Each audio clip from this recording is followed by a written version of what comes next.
Hey there, welcome to New Start Discipleship, day number 7, John chapter 11 is where we are today. Of course, somebody's texting me during the end of this. Let's try it again.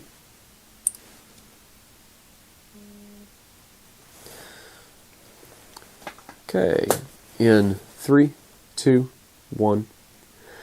Hey, welcome to New Start Discipleship, day number 7. We are ready for John chapter 11.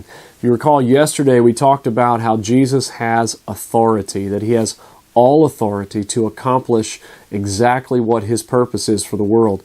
And he's even able to raise up the dead, he claims. In John chapter 11, he follows through on it. And you're going to read about a friend of Jesus named Lazarus who died. And Jesus deliberately stayed away after he heard that Lazarus was sick. He didn't even leave and go to where Lazarus was. And Lazarus died. Now, I think this had to feel like crushing blow, because Mary and Martha, Lazarus' sisters, Jesus' friends, when he finally comes and Lazarus is already dead and they're mourning, they both say to him, Jesus, if you would have been here, if you just would have been here, Lazarus would have lived, he wouldn't have died. Can you imagine the crushing weight of the sorrow and the if only? You ever had that if only feeling about God in your life yet? If only he had been there. If only he had showed up.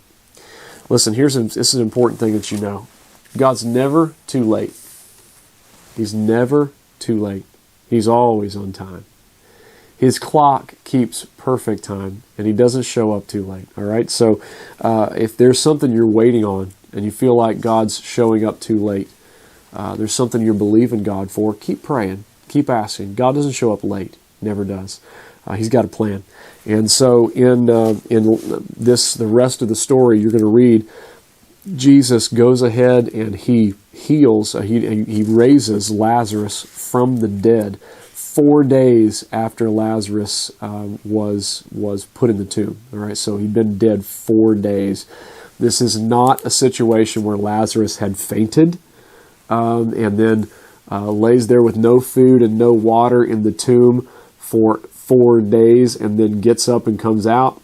No, not happening.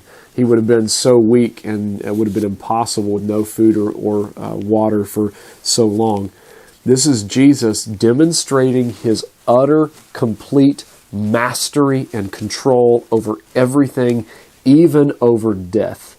He's keeping his promise that he made when he said yesterday in our reading yesterday, that there was coming a time when those in the grave would hear his voice and would come out. And he's demonstrating that he is who he said he was. When John wrote his book, he said, I'm writing these things so that you may believe that Jesus is the Son of God, and that by believing in him you may have life in his name.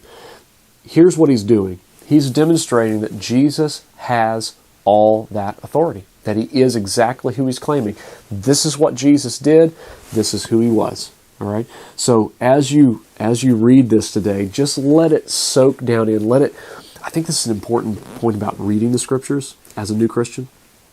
You got to let the emotions wash over you. Okay. You got to let your imagination grab a hold of the passage and let it feel. Okay. Because when you engage your imagination and your emotions in this, can you imagine the brokenheartedness of the people? Can you imagine the shock if you're at a funeral and the person sits up and gets out of the casket, right? Can you imagine the mind-blowingness of all that? You say, now, why didn't Jesus do this all many times? Why didn't he do it other times? Well, why didn't he always do it? Why didn't he do it maybe with somebody that you love that passed away? Well, the reason is that Jesus did this to demonstrate that he could do it anytime he wants. But in normal courses of action, Jesus has said, I will raise everyone at the last day. And so we have the hope of the resurrection. We have the hope of this happening for us and in our lives. And so just let that hope soak down and saturate your heart and your soul and your mind today.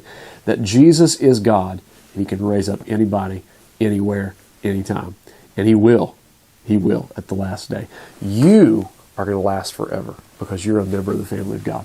God bless you. Thank you for being with us today. Day number 7. Let's get going on your journal.